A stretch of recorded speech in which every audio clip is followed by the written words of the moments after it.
Good morning. The first thing I want to do this morning is to extend Mr. Zuazo's sincere thanks to each and every one of you who have set aside the business that you would have been attending to this week had you not been summoned to the Oakland County Courthouse to serve as a juror.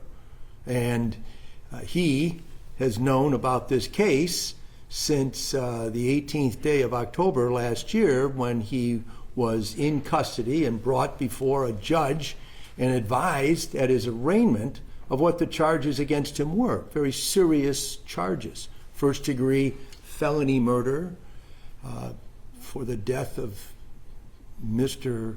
Murray, and the unlawful imprisonment of Mr. Murray, and the unlawful imprisonment of Mrs. Murray. So since that day, the 18th day of October in 2024, Mr. Zuazo has been looking forward to this day. He didn't know when his trial would begin.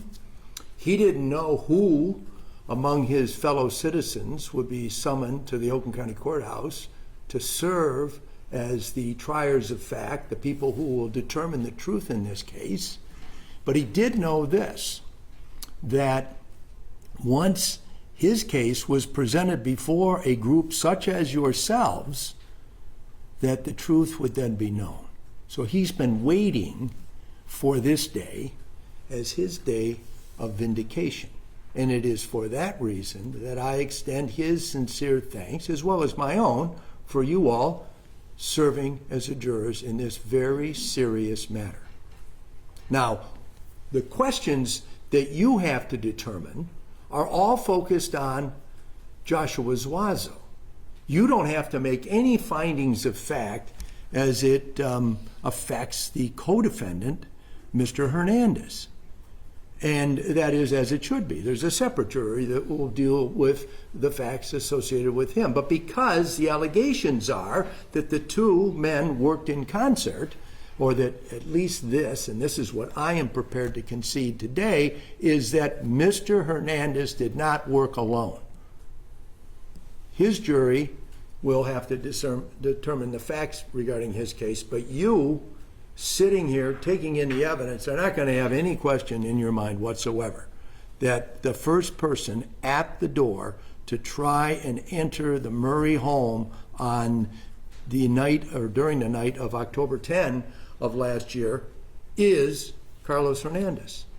As Mr. Petrofessa said just a few moments ago, and you all will see for yourselves in a little while when both juries are assembled and the testimony begins, he is a distinctive individual by his size.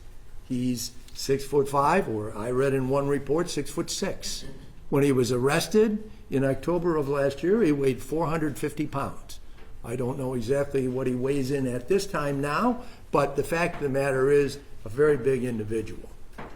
Certainly one who stands out. And you'll see the ring videos, you'll have a feeling for a very good eye view of who the first person is. The question in this case is one of identification, as to all of you. Now, I understand what Mr. Petrofessa said, that he intends to present evidence, the people do, that would show that Mr. Zuazo is that second person. Your job is to determine whether he is correct, and has he proven that allegation of identification beyond a reasonable doubt. In the law, depending on the seriousness or the type of case there is, we have different measuring sticks by which different juries determine what is the truth. In a criminal case, that measuring stick is the highest burden of proof in the law, proof beyond a reasonable doubt. You can't have, and Judge Polis has already given you a description of what a reasonable doubt is. She's going to instruct you on it again at the end. But I ask you to keep that in mind, because what your job as jurors is to scrutinize the evidence, listen carefully to it, and come to a conclusion that you are convinced is the correct one. Either that that people have failed to prove or they did prove beyond a reasonable doubt. It's a serious obligation.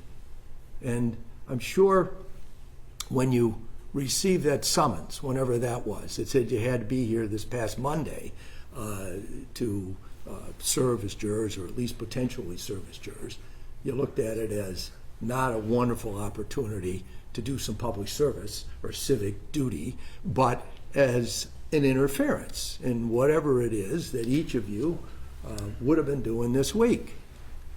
But now, because you have taken that solemn oath that was administered to you on Monday afternoon, your job is to determine the truth. That's what a trial is. It's a search for the truth, and you all are the truth finders and determiners. So just along those lines, I want to tell you that if you let your mind wander while we are all gathered here together and start thinking about those things that you would be doing this week had you not been summoned and sworn in to serve as a juror, while the testimony is being presented or exhibits are being displayed, the evidence in the case, you're going to miss something.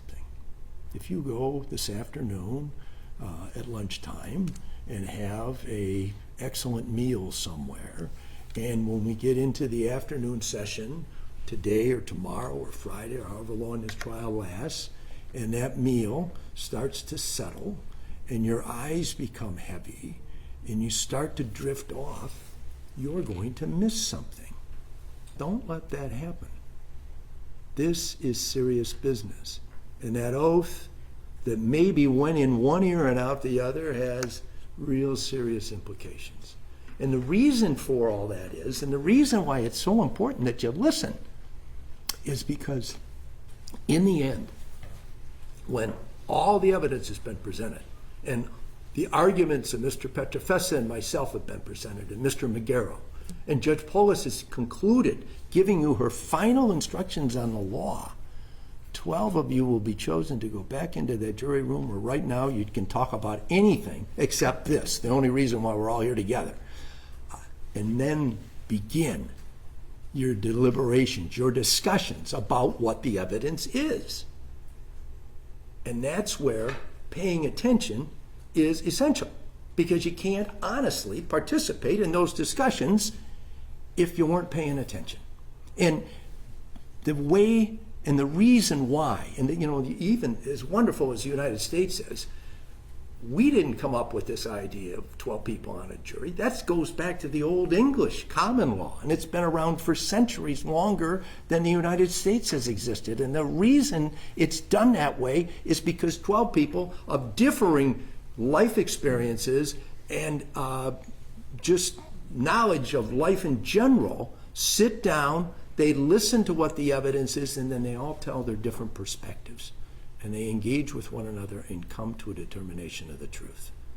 And that's, while I am cross-examining witnesses and listening carefully to everything that goes on during the course of the trial, while Mr. Magaro and Mr. Petrofessa are examining witnesses and doing exactly the same thing, you all will be sizing everybody up.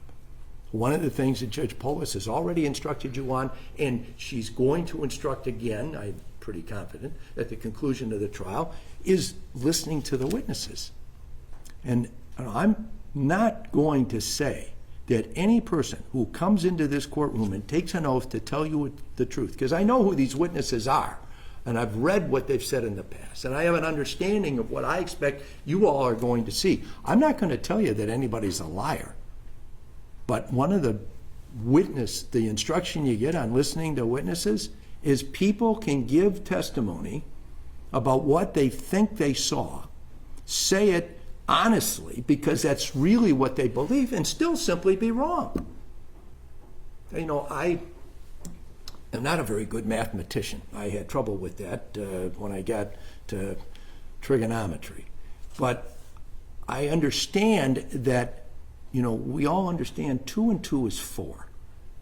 But a person can add up a column of numbers and get the wrong answer, think they're right, they answered it on their test paper because they thought it was correct, and simply be wrong.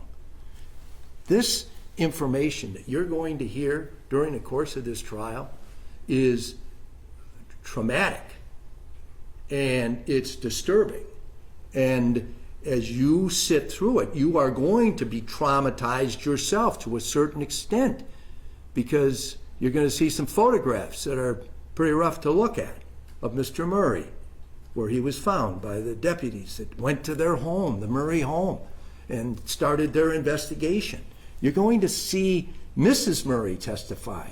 She herself is a victim of a crime. There isn't any question that this happened. It's a question of who did it. And the identification is the issue as it affects Joshua Zuazo. But you're going to see terrible things. And it's hard to do that. And it's especially hard to do it when you're the trier of fact. Because unlike anybody else, you are obligated to use cold-eyed calculation to determine the truth. You can't let sympathy or emotion enter into your decision-making about what the facts actually are. It's a hard job, and I don't envy you. And I know what all it is that you're going to see during the course of the next few days. So I can tell you right now from the beginning, it's pretty tough stuff. And that certainly wasn't something that you planned on having happen to you when you opened your mail on the day that your jury summons came. But I'm confident in each and every one of you. I don't know if you noticed, but I actively participated in the jury selection that we conducted on Monday.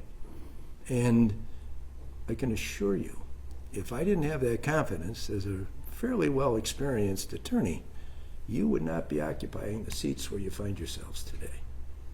Now, I'm going to have, and I want you to just keep a couple of things in mind regarding this issue of identification.